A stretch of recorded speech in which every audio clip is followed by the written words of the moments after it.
Pinusuan ng netizen ang pagiging supportive kuya ni Donnie Pangilinan sa kanyang bunsong kapatid na si Solana.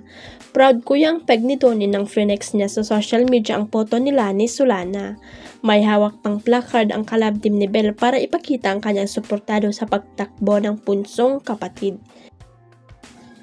Hindi naman kasi binigo ng bunsong anak ni Maricel Laksa at Anthony Pangilinan ang kanyang supporters dahil nakupo niya ang first place sa overall 400m run for solo at 400m relayer category.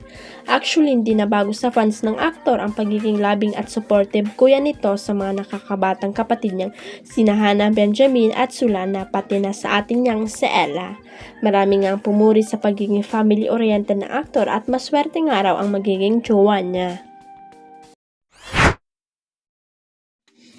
Kaagad na nag-message sa bandera si Miss Rosel Monteverde ng Regal Entertainment Inc. after ng Manila International Film Festival 2025 Awards Night sa Hollywood, California. Masaya si Rosel dahil bukod sa ginawaran ng Monty Manibog Lifetime Achievement Award ang yumao niyang ina na si Mother Lily U. Monteverde, uwagi rin ang My Future You star niyang si Seth Fidelin ng Audience Award for Best Actor. Bukod kay Seth, wagi namang Audience Award for Best Director ang director niyang My Future You na si Crisanto B. Aquino. What a night, we're so happy, sabi ni Rosel. Masayang-masaya rin si Francine Diaz sa karangalang tinanggap ng kanyang collab team.